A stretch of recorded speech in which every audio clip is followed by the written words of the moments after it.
In mid-September this year, scenes of chaos unfolded at an overcrowded reception center in Lampedusa. Thousands of migrants and refugees landed on the Italian island after crossing the Mediterranean Sea on small boats from Tunisia, overwhelming local authorities and aid organizations. More than 120 small boats arrived in Lampedusa, bringing the number of people at the local reception center to over 7,000 people at one point. That's more than the island's population.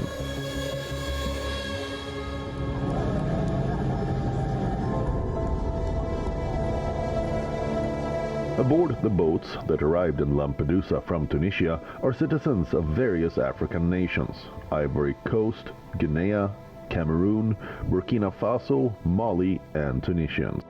Many lived and worked in Tunisia for years before deciding to set off to Europe. It is certain that good weather could encourage the arrival of other people. We are preparing ourselves and are preparing additional kits and additional food so that we don't find ourselves caught off guard during new arrival. Well, here again, the European Union has showed their real face in the last couple of years, which was not in solidarity. It was clearly against migration. So, for example, also the border agency Frontex has gained the capacities to a limit. NGOs were being blocked. There are still no European sea rescue mission in place. Due to its geographical position, the island of Lampedusa between Tunisia and Italy has become a hotspot for migrants wanting to access Europe.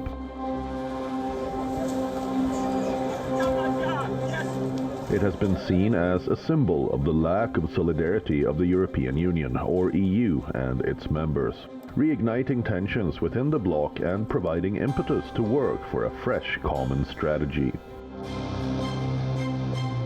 It is very important for me because irregular migration is a European challenge and it needs a European answer. So we are in this together.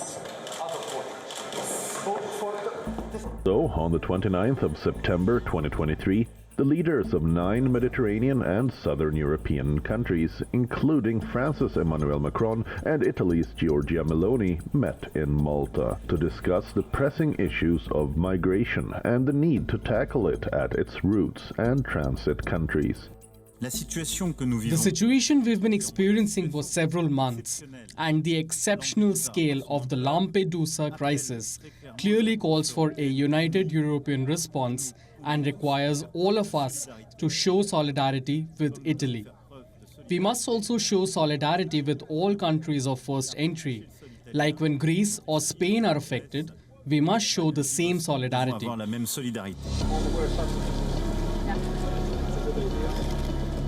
The EU is poised to agree to a revamped pact on migration and asylum, which will seek to relieve pressure on frontline countries such as Italy and Greece by relocating some arrivals to other EU states.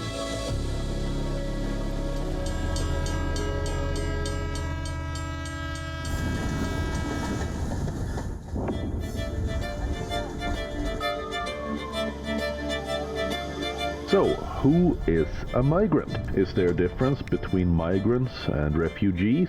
What is the migration crisis plaguing parts of Europe and the United States? And how should it be addressed? Let's find out.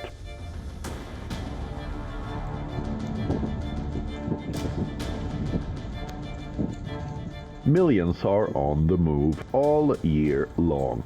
Conflicts, persecution, and poverty are creating more refugees than the world has seen in decades.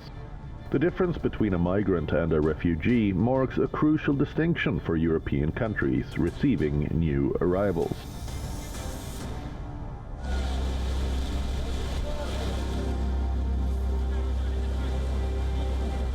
Refugees are people who have fled war, violence, conflict, or persecution and have crossed an international border to find safety in another country.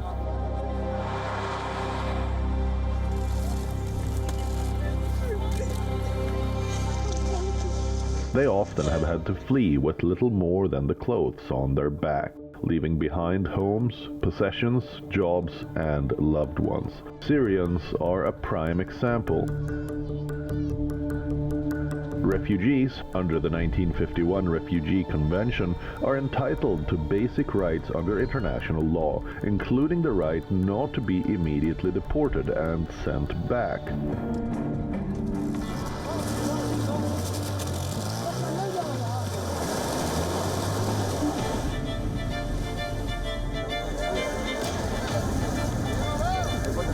A migrant, however, is someone who chooses to resettle to another country in search of a better life.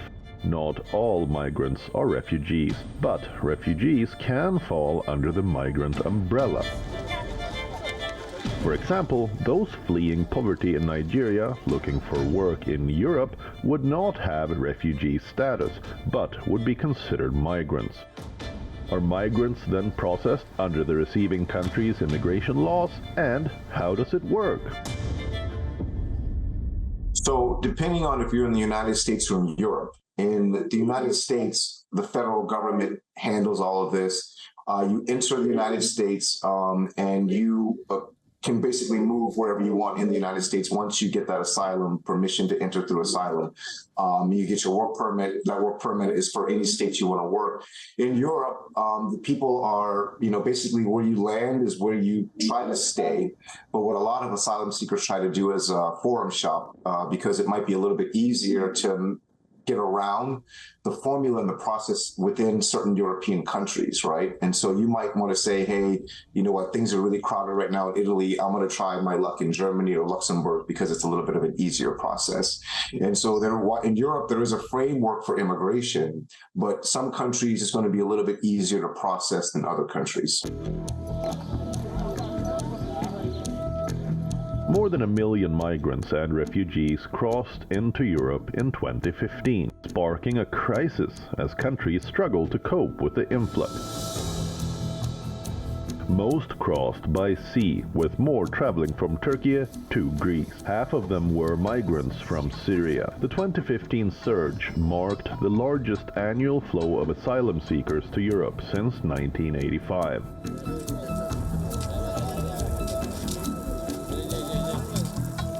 A record 1.3 million migrants applied for asylum in the 28 member states of the European Union, Norway and Switzerland in 2015.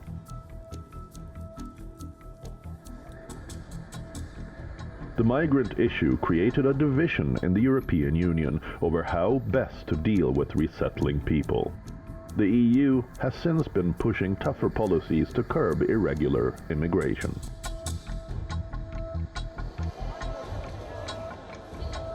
Irregular immigration into the European Union rose by 1/10 in the first half of 2023 compared to a year ago, with Mediterranean routes accounting for most of the arrivals. As of 25th of September 2023, the total migration flow to Europe was 199,691, whereas in 2020 it was 99,907. Let's take a look at some of the countries in Europe and the US that are facing the migrant crisis.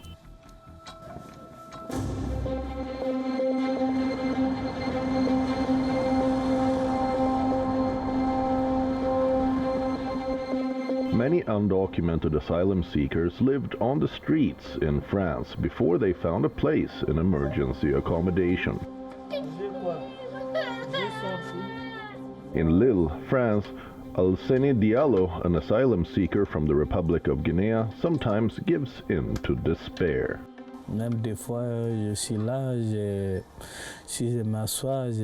Sometimes I sit down and I say to myself, shouldn't I ask to be sent back home?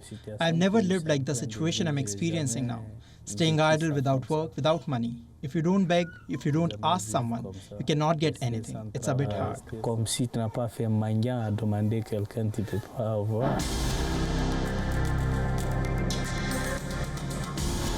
In Paris, a few hundred meters from tourists taking photographs in front of the Arc de Triomphe, dozens of migrant families took refuge in a car park.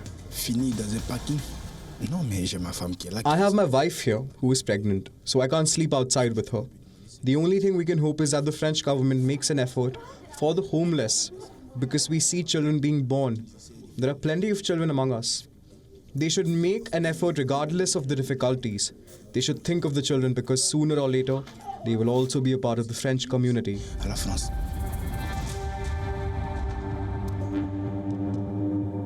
This is the real state of migrants living in France. In August 2023, 6 people died after a migrant boat trying to cross the channel from France to Britain capsized.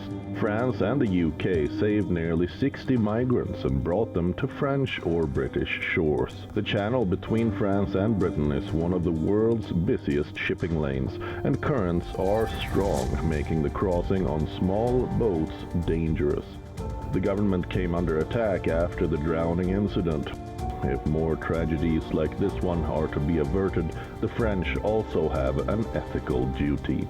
I think France is trying to strike a balance between being hard and, trying to set up centers and trying to have Italy's back in terms of the migrant situation, but also, I think President Macron is really responding to the fact that there's a rise in the far right. A lot of polls recently show that if the election were reheld today, that he'd actually lose to Marine Le Pen, and that's the far right candidate. And so I think for France, they're really trying to show strength and toughness on the outside, but trying to gradually reform their migration laws internally. With the number of asylum seekers rising, the German government too has come under increasing pressure to act. By the end of June 2023, around 44,500 recognized asylum seekers were living in Germany, most of them from Turkey, Syria, and Iran.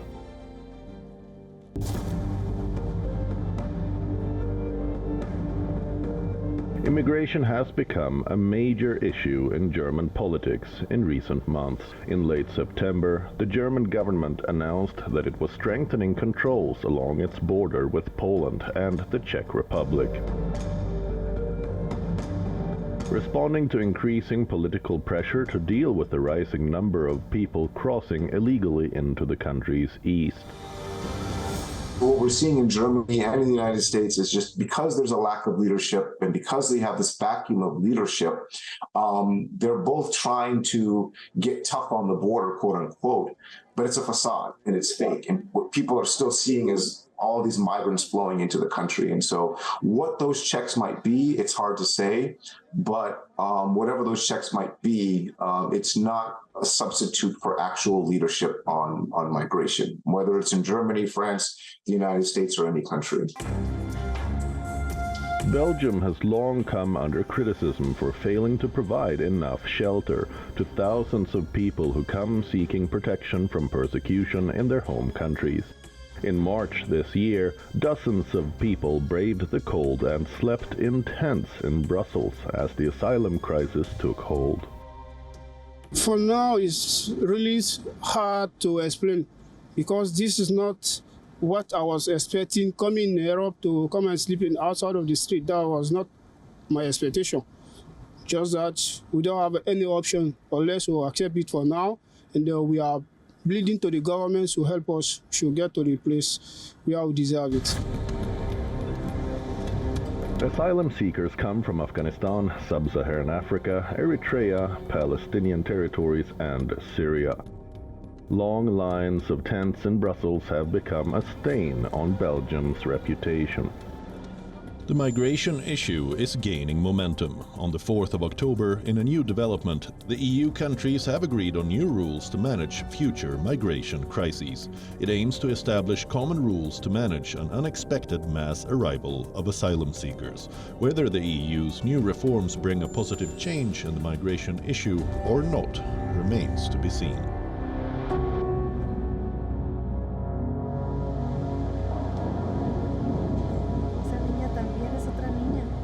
Countries in the Americas are also reeling as the flow of migrants reaches historic levels. This September, the U.S. immigration agents processed more than 200,000 migrants who crossed the southern border unlawfully. This is the highest level recorded in 2023, as the Biden administration struggles to contain the mass migration gripping the region. According to the World Migration Report 2022, the United States has been the main destination for international migrants worldwide since 1970. In fact, the number of foreign-born people in the country has increased more than fourfold, from fewer than 12 million in 1970 to over 50 million in 2020, and the biggest groups of migrants, 10,853,105, came from Mexico. At present, a crisis is going on at the US-Mexico border with a surge of migrants in recent weeks. It has led to increased security checks at the frontier, causing trade delays. A report indicates that in July 2022, 4,000 Mexican families arrived at the border. A year later, that number had more than quadrupled, reaching nearly 22,000. After weeks of travel on dangerous roads and rugged trails, hundreds of Venezuelan migrants experienced a bittersweet moment when they reached Eagle Pass, Texas, on the U.S. border with Mexico, only to encounter a thicket of barbed wire and armed soldiers. I'm 57 years old, and I never thought at this age I would go through all this because of the crisis in my country. 32-year-old Venezuelan Victor Manuel Atencio had finally given up. He feels that the crisis roiling his country has ruined all his hopes for the future. So he decided to migrate to the United States. But his journey was fraught with difficulties.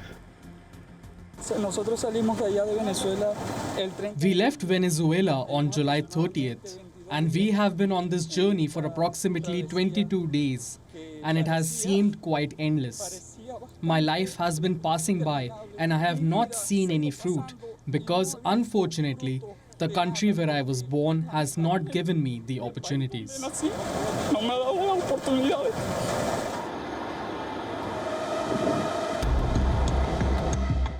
Many, like Atencio, undertake this risky journey because of poor living conditions in Venezuela, which has been hit hard by political turmoil and economic collapse. Meanwhile, billionaire Elon Musk waded into the U.S. immigration debate last week after he visited the southern border in Texas, United States. He shared the video on X and called it an unfiltered view of the ongoing migrant crisis. On here, I'm at Eagle Pass, just arrived. And, Seen wearing a cowboy hat and aviator sunglasses, Musk turned into a citizen journalist to provide first-hand information on the migrant issue. According to a report earlier this week, Mexico reached an agreement with the United States to their respective home countries and implement several measures.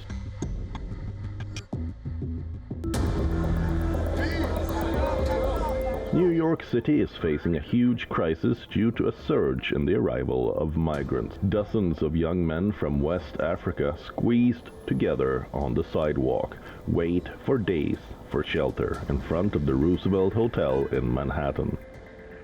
Since April 2022, more than 116,000 migrants have arrived in New York City. Most came from the US-Mexico border, fleeing hardship in their home countries and seeking asylum, a form of protection that would allow them to remain in the United States and not be deported. Around 61,400 migrants were staying in homeless shelters as of September. New York's migrant crisis is actually several crises in one. A humanitarian crisis, as people from around the world flee instability and poverty and make their way to New York. A housing crisis, as a city that is required to find shelter for migrants struggles to do so, and a political crisis. It's not going to get any better. For New York City Mayor Eric Adams, whose handling of the situation has come under increasing scrutiny from fellow Democrats and from conservatives alike.